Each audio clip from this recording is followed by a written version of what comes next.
안녕하세요, 에릭킹 강사입니다. 자, 오늘은 제가 여러분에게 형용사에 대해서 이야기를 좀 해보려고 합니다. 토익 공부를 조금 하신 분들은 형용사나 부사 또는 명사와 같은 이런 기본적인 품사에 대해서는 크게 부담을 가지지 않고 그냥 마음 편하게 생각하는 편입니다. 맞죠? 자, 그런 문제가 나왔을 때도 대부분 쉽게 푸는 편이고, 하지만 이런 형용사나 이런 명사, 부사 이런 기본적인 품사 문제도 얼마든지 까다롭게 아주 헷갈리게 어렵게 나올 수도 있다는 걸 제가 보여드리기 위해서, 여러분에게 경각심을 조금 심어드리기 위해서 제가 기출되었던 문제 유형을 몇 가지 소개하면서 오늘 형용사 공부할 때 반드시 짚고 넘어가야 되는 부분을 한번 소개해 드리겠습니다. 자, 지금부터 문제 몇 가지를 보면서 설명해 드릴 테니까 같이 문제를 한번 보시겠습니다.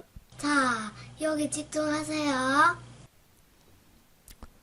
자, 일단 세 문제 보이죠? 이 세 문제를 자, 지금 영상을 멈추시고 정답을 선택 한번 해보시기 바랍니다. 자, 문제 풀었습니까? 1번 문제 한번 보세요. 1번 문제는 빈칸 앞에 부사가 있고 빈칸 다음에 명사가 있죠. 부사와 명사 사이에는 100% 형용사, 왜? 부사의 수식을 받으면서 명사를 꾸밉니다. 그러니까 무조건 형용사만 답이 될 수 있다. 근데 형용사가 A와 D 두 개가 있습니다. 그런데 B와 C도 분사로서 형용사 기능을 대신할 수 있지만, 일단 형용사 문제가 나왔을 때 분사가 아니라 형용사가 만약에 선택지에 있다면 형용사를 우선적으로 고려하는 게 원칙입니다. 자, reliant하고 reliable. 자, 두 개 중에 하나는 정답이고 나머지 하나는 정답이 아닙니다. 토익에서는 복수 정답이 없죠. 둘 다 비슷하게 생겼기 때문에 때로는 헷갈리는 분들도 아마 있을 수도 있겠죠. 자, 그래서 이런 걸 주의해야 됩니다. 스펠링이 비슷하게 생긴 게 두 개가 나오면은 두 개 다 뜻을 정확하게 알고 있는 사람들도 스펠링이 이거였는지 헷갈릴 수가 있는 그런 문제가 됩니다. 그러면은 상당한 시간을 끌면서 정답은 틀리는 결과가 되는 그런 경우도 있단 말이죠. 그래서 단어를 외울 때는 스펠링을 정확하게 외우란 말입니다. 주관식이 나오지 않는 토익 시험이지만 스펠링을 정확하게 외우지 않은 분들은 이런 문제가 나왔을 때 문장을 해석을 해도 틀리는 경우도 있다는 거죠. 자, 이 문제의 핵심 뭐냐면은 employee 뒤에 있는 자, who is respected by many employees라는 관계 대명사절입니다. 이 관계 대명사절이 앞에 있는 employee를 꾸미죠. 많은 직원들에 의해서 존경을 받는 직원입니다. 존경받는 직원이니까 아주 훌륭한 직원이죠. 자, 훌륭한 직원에 어울리는 형용사. 자, reliant하고 reliable 두 개 중에 하나가 답인데, 자, 어떤 차이가 있는지 한번 보시겠습니다. 자, 보세요. A는 의존적인, 의존하는, 이거는 남한테 기댄다 뜻입니다. 독립심이 없고 혼자서 뭘 잘 못한단 말이겠죠. 별로 좋지 않은 뜻입니다. 그래서 이거는 정답이 될 가능성이 없겠죠. 토익에서는 현실적으로 말이 되는 것만 정답이 됩니다. 자, 그래서 정답은 D, 믿을 만한, 의지할 만한, 이게 정답이 됩니다. 자, 이 세트를 한번 보세요. 보이죠? 자, rely라는 동사, depend라는 동사하고 똑같은 뜻인데 의존하다 뜻인데 자동사기 때문에 전치사를 써야 목적어를 가질 수 있습니다. 그래서 rely on, depend on 하면은 어디에 의존하다. 그 다음에 reliant, 자, 보기 A에 나온 형용사 의존적인, 자, 이거하고 똑같은 뜻을 가진 게 dependent입니다. 그리고 정답으로 선택된 reliable, 믿을 만한, 의지할 만한, 자, 이 형용사와 똑같은 뜻을 가진 게 dependable. 자, 지금 짝을 지어 있는 각각의 단어들 있죠. 자, 이걸 한 세트로 다 묶어서 외워두시기 바랍니다. 자, 꼭 기억해야 되는 표현들입니다. 다음 2번 문제. 2번 문제도 보세요. 빈칸 앞에 한정사가 있고 빈칸 다음에 amount라는 명사가 있습니다. 한정사와 명사 사이에는 형용사가 정답. 자, A도 형용사, C도 형용사. 자, 그러면 considerable하고 considerate 두 개는 어떤 의미의 차이가 있을까? 한번 보세요. 자, considerable 상당한, considerate 하면은 사려 깊은, 배려심 있는. 빈칸 다음에 있는 명사 뭡니까? amount입니다. amount가 뭐예요? 양이죠, 양. 양이 많다, 양이 적다 할 때 양. 자, 그런데 여기서 C에 있는 형용사 considerate 하면은 사려 깊은, 배려심 있는, 이거는 사람의 성격이나 성질을 나타냅니다. 빈칸 다음에 있는 명사는 사람이 아니죠. 그래서 여기서는 C가 삭제, 정답 몇 번? A가 됩니다. 이거는 1번보다 더 쉬운 문제입니다. 왜? 빈칸 다음에 있는 명사가 사람이 아니니까 정답은 A. 만약에 빈칸 다음에 있는 명사가 사람이라면 C가 정답이 됩니다. 자, A는 considerable, 상당한, 이거는 주로 사람이 아닌 명사를 수식한다. 그 다음에 considerate, 이거는 주로 사람을 꾸며준다. 자, 이거 차이만 알면 풀 수 있는 문제인데 스펠링이 비슷하기 때문에 A가 사려 깊은이란 뜻인지 C가 상당한이란 뜻인지, 자, 이게 얼마든지 헷갈릴 수 있겠죠. 평소에는 잘 아는 분들도 갑자기 이렇게 뜬금없이 비슷하게 생긴 게 짝을 이루어서 시험에 나오면은 헷갈릴 수 있습니다. 그래서 그런 일이 없도록 스펠링을 확실하게 기억해 두시기 바랍니다. 자, 3번도 한번 봅니다. 자, 3번 문제도 보시면은 한정사와 situation, 상황이라는 뜻을 가진 명사, 그 사이에 빈칸입니다. 형용사가 정답이겠죠. 명사를 꾸며주는 자리, 한정사와 명사 사이에는 형용사가 정답이다. 자, 그런데 형용사가 몇 가지 있습니까? 여기에 economical, 이것도 형용사입니다. 자, AL로 끝났죠. 그 다음에 economic 하면 이것도 형용사. 두 개가 이것도 비슷하게 생겼죠. 자, 위에 A는 AL이 붙어 있고 C는 AL이 빠져 있습니다. 이 의미를 구분하지 못하는 학생들이 아주 많았습니다. 제가 수업할 때 물어보니까. 자, 여러분은 잘 정답을 선택했는지 한번 보세요. 자, A는 경제적인, 절약하는, 검소한. 자, 경제적인이라는 말이 무슨 말입니까? 자, 이번에 출시된 자동차는 아주 경제적입니다. 자, 기름을 5만원치만 넣어도 부산에서 서울까지 왕복을 하고도 기름이 남습니다. 그런데 예전의 차는 5만원치 기름 넣으면은 부산에서 서울까지 왕복을 못했습니다. 자, 이렇게 말하면 경제적인 차다. 무슨 말입니까? 유지비가 적게 드는 차입니다. 그러니까 돈을 절약할 수 있는 차죠. 그래서 경제적인, 절약하는, 이거는 같은 뜻이라 봅니다. 자, economical 하면은 경제적인, 절약하는. 그 다음에 economic 하면은 이거는 경제의라는 뜻입니다. 자, 경제적인 상황, 절약하는 상황, 경제의 상황. 자, situation 뒤에 한번 보세요. It's getting worse and worse 돼 있죠.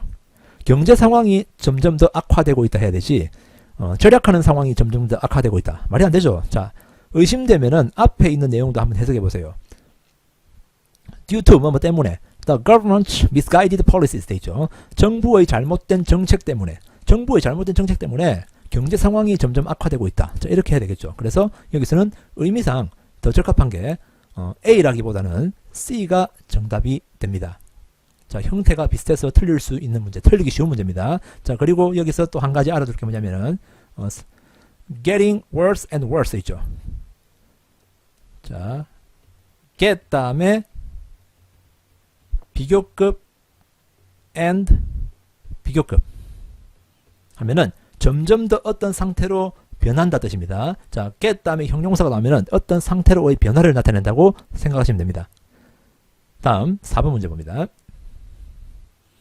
문제가 두 개 있죠. 자, 4번, 5번 문제도 한번 풀어보시기 바랍니다. 자, 정답을 선택했습니까?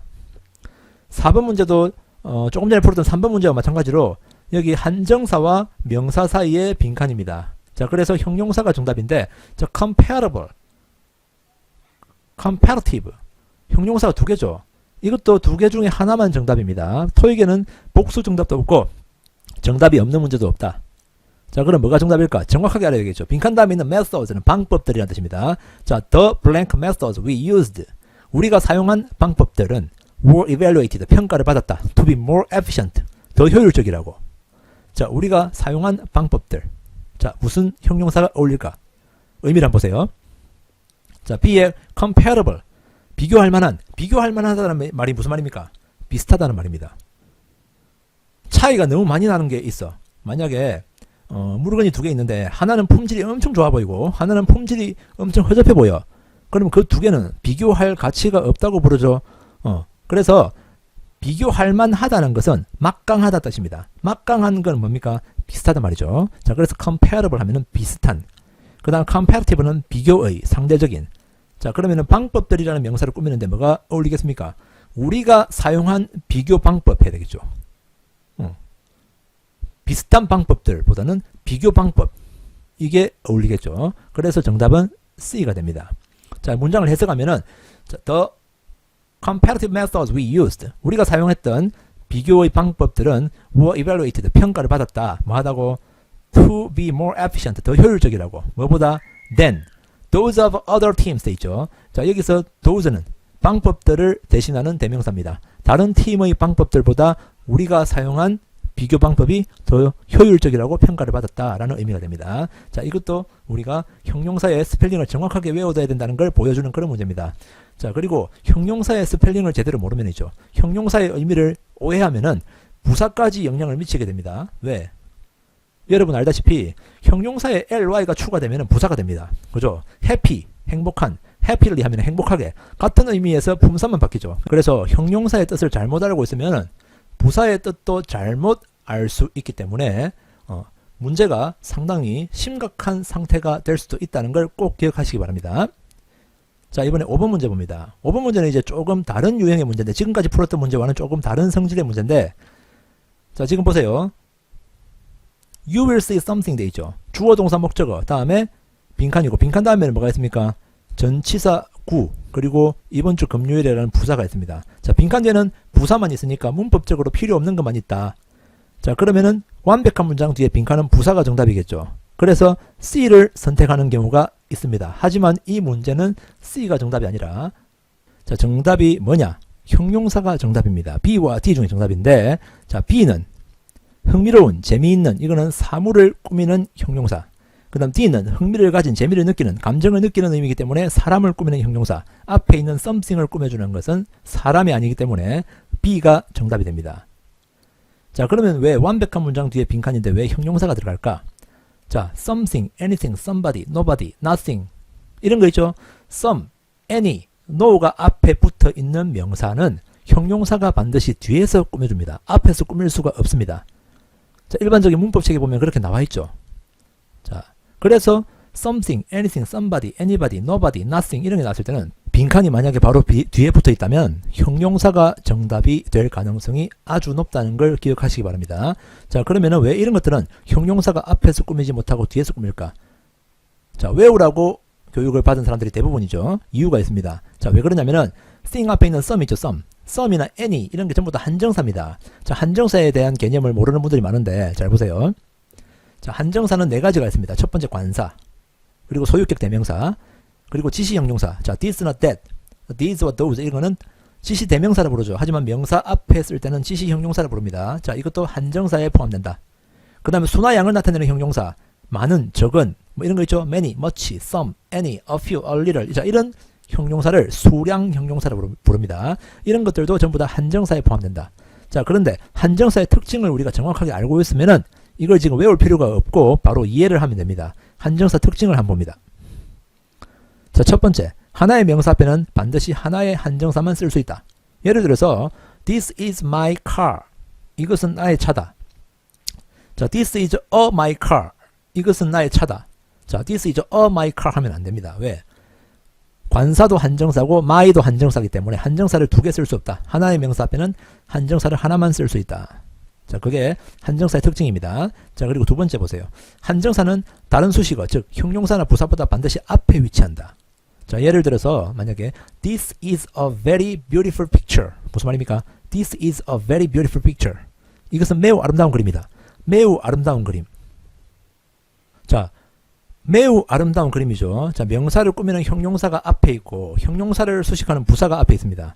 자, 한정사, 즉 관사는 형용사나 부사보다 앞에 와야 됩니다. 자, 이 관사가 여기 들어갈 수도 없고 여기 들어갈 수도 없다는 겁니다. 자, 한정사는 형용사나 부사보다 반드시 앞에 와야 돼. 근데 보세요. 여기 이 문제에 있는 something 있죠. something. 자, something은 some 이게 한정사인데 한정사가 thing이라는 명사에 딱 붙어버렸죠. 가운데가 지금 틈이 없습니다. 그래서 형용사가 가운데 들어가고 싶은데 못 들어갑니다. 원래 형용사가 한정사보다 한정사와 명사 사이에 들어가야 되는데 한정사와 명사가 붙어버렸기 때문에 가운데 틈이 없어. 그렇기 때문에 가운데 못 들어가고, 그렇다고 앞에 들어가려고 하니까 한정사보다 형용사는 앞에 들어갈 수 없다는 법칙이 있다. 그래서 어쩔 수 없이 뒤에서 꾸며줄 수밖에 없다는 겁니다.